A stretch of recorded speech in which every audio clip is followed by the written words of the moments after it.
Hi అండి, అందరికీ నమస్తే.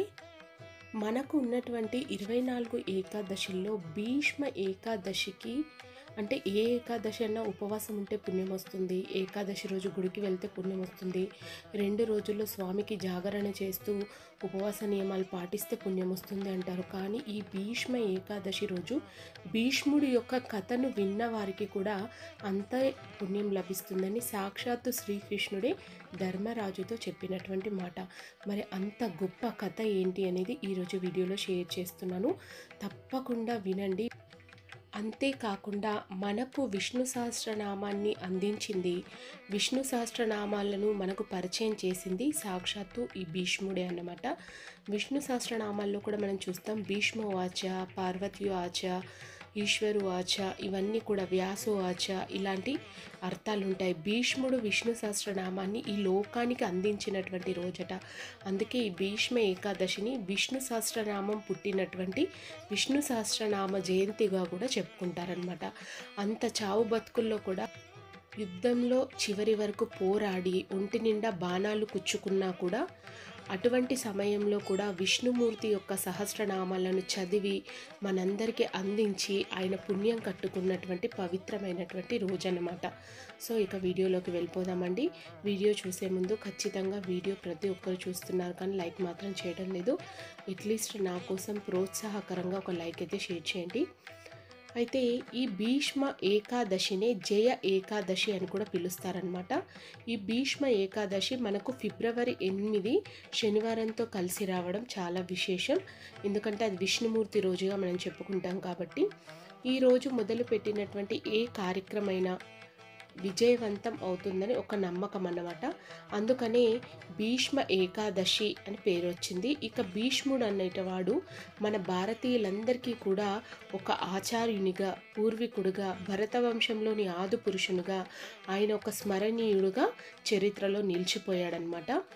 ఈరోజు ఎవరైతే భీష్ముని ప్రతీకకు, విజయవంతానికి ప్రతీకగా తర్పణాలను వదులుతారో వారి పాపాలన్నీ దహించుకపోతాయని విష్ణు పురాణం చెప్తుంది. వీలైతే ఈ రోజున బ్రాహ్మణులకు ఛత్రం, చెప్పులు, అలాగే నీరు, వస్త్రాలు దానం చేయడం అని చాలా మంచిదని చెప్తారు. ఎందుకంటే వేసవి కాలం వచ్చేస్తుంది కాబట్టి ఏమీ ఇవ్వకపోయినా కనీసం చలివేంద్రాలను ఏర్పరిచి ఒక 10 మందికి దాహాన్ని తీర్చిన ఈరోజు ఫలితం ఉంటుందని చెప్తారు. అయితే రథ సప్తమి నుండి సూర్యుని యొక్క వేడి ఇంకా పెరుగుతుంది కాబట్టి ఇలాంటి సూచనలు మన పూర్వీకులు ముందుగానే పెట్టారని అందరూ కూడా అంటుంటారనమాట. భీష్మాష్టమి మొదలుకొని భీష్మ ద్వాదశి వరకు ఉన్నటువంటి ఈ 5 రోజులను కూడా భీష్మ పంచకం అని పిలుస్తారట.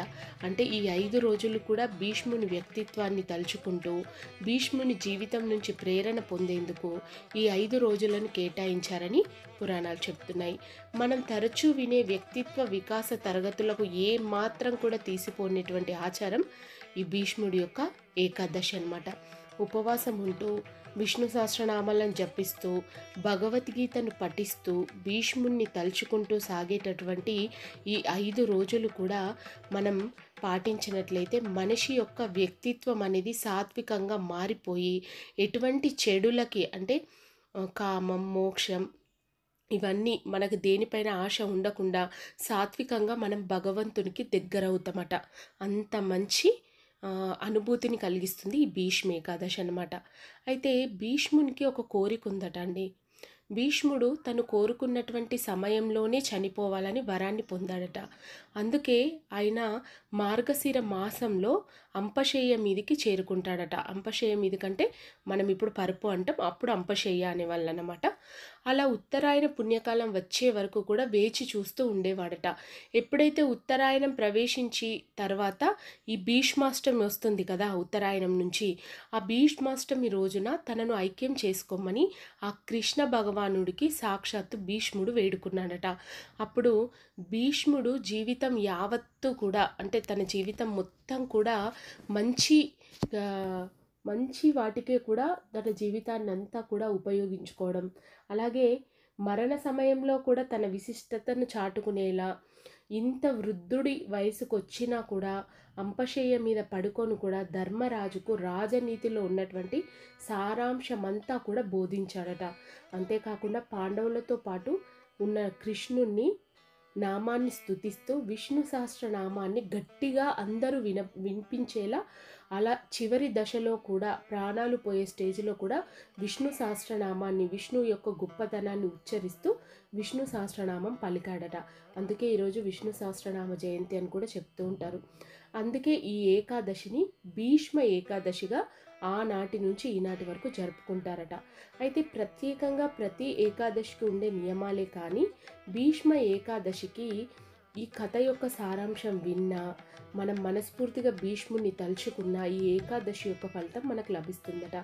దశమి నాటి నుంచే, అంటే ఏకాదశి మనకు ఫిబ్రవరి 8 వస్తుంది కదండి, 7వ తారీఖు దశమి నుంచే రాత్రి మనం ఈ ఉపవాసాన్ని స్టార్ట్ చేసి దశమి రోజు ఒంటిపూట భోజనం చేసి ద్వాదశి రోజు అంటే దశమి రోజే మీరు దేవతా ప్రతిమలు కానీ దేవుళ్ళను కానీ చక్కగా అభిషేకం చేసుకొని పూజా గంతా కూడా రెడీ పెట్టుకొని మీకు కావలసిన తులసి దళాలు స్వామి కోసం కావలసినవన్నీ కూడా మీరు దశమి రోజే ముందుగా సమకూర్చుకొని పూజకన్నీ ప్రిపేర్ అయి మానసికంగా భౌతికంగా భగవంతుని ఆరాధించడానికి మనం సిద్ధంగా ఉండాలంట. ఆ తర్వాత ఏకాదశి మనం ఉపవాస నియమాలతో ఉంటాం కాబట్టి ఏకాదశి రోజు రాత్రి కూడా జాగరణ చేస్తూ ఉండాలి అని చెప్పారు. జాగరణ అంటే ఖాళీగా కూర్చోవడం కాదు, జాగరణ చేస్తూ విష్ణు పురాణం కథలు వినడం కానీ, విష్ణు సహస్రనామ పారాయణం చేయడం కానీ, అలాగే తులసి కోట దగ్గర దీపారాధన చేస్తూ తులసి మాతకి విష్ణుమూర్తికి ఆరాధిస్తూ మనం ఏకాదశి అంతా కూడా గడపాలన్నమాట. ఆ తర్వాత భీష్ముడు అందించినటువంటి విష్ణు సహస్రనామాలని ఈరోజు ఎవరైతే 3 సార్లు అంటే ఉదయం, మధ్యాహ్నం, సాయంత్రం 3 కాలాలు కూడా పఠిస్తారో వాళ్ళకి ముల్లోకాల నుంచి కూడా విముక్తి అందుతుందని సాక్షాత్తు ధర్మరాజుతో భీష్ముడు చెప్పినటువంటి మాటనట. అంతేకాకుండా శ్రీ విష్ణు సహస్రనామ జయంతిని ఈరోజు మొదలు పెట్టుకొని ఎవరైనా భగవద్గీతను ఈ రోజు నుంచి ఒక్క శ్లోకం చొప్పున చదువుకోవడం ప్రారంభించినా వాళ్ళ జీవితంలో విశేషమైన మార్పు అనేది కలుగుతుందట. అసలు మన పెద్దవాళ్ళు ఈ పురాణ కథల ద్వారంగా మనకి ఎన్ని మంచి విషయాలు తెలియజేశారో మాటల్లో చెప్పలేము. శ్రీకృష్ణుడు మనకు అందించినటువంటి ఈ 24 ఏకాదశులు కూడా అండి, ఒక్కొక్క ఏకాదశికి ఒక్కొక్క పవిత్రమైన కథ ఉంది. అవి మామూలుగా వచ్చిన ఏకాదశులు కావు.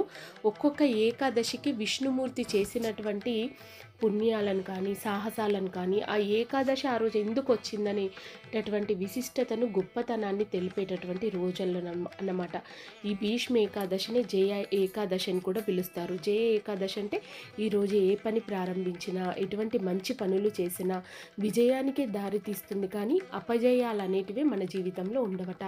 అందులో మాఘమాసం ఎవరైతే భీష్మాష్టమి నుంచి భీష్మ ఏకాదశి వరకు 5 రోజులు చేయలేని వారు ఉంటారో కనీసం దశమి రోజు ఒంటిపూట భోజనం చేసి దేవతా ప్రతిమలని అభిషేకం చేసుకొని చక్కగా పూజా గదంతా క్లీన్ చేసుకొని శుక్రవారం ఏకాదశి ఉదయమే ప్రాంతకాలంలో స్వామికి తులసి దళాలతో అర్చిస్తూ విష్ణు సహస్రనామ పారాయణ చేసుకొని ఆ రోజంతా కూడా పాలు పండు మీ శరీరం సహకరించినంత మట్టుకు సాత్వికంగా ఉంటూ భగవంతుడి యొక్క ఉపవాసం అంటే భగవంతుడికి దగ్గరగా ఉండేటటువంటి నామస్మరణ చేస్తూ ఓం నమో నారాయణాయ, ఓం నమో భగవతే వాసుదేవాయ అనే నామాన్నైనా మనసులో నిరంతరం తలుచుకుంటూ ఆ రోజు భీష్ముని తలుచుకొని పిండ తర్పణాలు కూడా చాలామంది ఇస్తారట. అలా చేయలేని పక్షంలో విష్ణు సహస్రనామ పారాయణ మన ఇంట్లో పెట్టుకొని వినడం కానీ లేదా మనం చదవడం కానీ లేదా విష్ణు ఆలయాలు ఉంటాయి కదా, అక్కడికి వెళ్ళి మనం విష్ణు సహస్రనామ పారాయణ చేసినా కానీ భీష్ముడి యొక్క పరిపూర్ణ అనుగ్రహం కలిగి ఎటువంటి పనిలో అయినా మనకు విజయం వస్తుంది. కాబట్టి ఈ ఏకాదశికి జయ ఏకాదశి అని కూడా పేరు వచ్చింది. ఇంత గొప్ప వృత్తాంతం ఉన్నటువంటి భీష్ముని యొక్క కథను మనస్ఫూర్తిగా మనం తెలుసుకొని మన పిల్లలకి కూడా తెలియజేయాలని పండితులు చెప్తున్నారు. అలాగే ఇలాంటి కథలను పిల్లలకు తెలియజేయడం వల్ల పెద్దల పట్ల గౌరవం, మనుషులు అంటే ఈ సమాజంలో ఎలా మెలగాలి అనేటటువంటి భౌతికంగా మానసికంగా పిల్లలు మంచి అడుగులు వేయడానికి దారితీస్తుందట.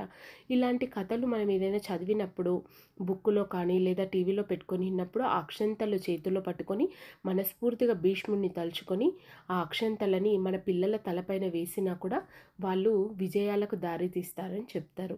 నాకు తెలిసినటువంటి భీష్ముడి యొక్క ఏకాదశి యొక్క కథను కానీ అలాగే ఈ ఏకాదశికి ఉన్నటువంటి ప్రత్యేకతను కానీ ప్రతి ఏకాదశి గురించి మీ అందరితో పంచుకుంటున్నాను. మీరందరూ కూడా ఉపవాసం ఉన్నా లేకపోయినా, గుడికి వెళ్ళినా వెళ్ళకపోయినా, ఇంట్లో భీష్ముడిని తలుచుకొని భీష్ముని కథను విని విష్ణు సహస్రనామ పారాయణ విన్నా చేసినా మీకు భీష్మ ఏకాదశి పూజ చేసినంత ఫలితం లభిస్తుందట. ఈ వీడియో మీకు నచ్చిందని అనుకుంటున్నాను. ప్రతి ఒక్కరికి యూజ్ అవుతుందని అనుకుంటున్నాను. పురాణ కథల గురించి కానీ, నోములు, వ్రతాలు, పూజలు, పుణ్యక్షేత్రాల గురించి అన్నీ కూడా వివరంగా సేకరించి మీకు వీడియోల రూపంలో ఎంతో కష్టపడి అందిస్తున్నాను. ఖచ్చితంగా మన ఛానల్ని సబ్స్క్రైబ్ చేసుకోండి. అలాగే మీకు ఈ వీడియో నచ్చితే ఒక లైక్ చేయండి. బాయ్ అండి.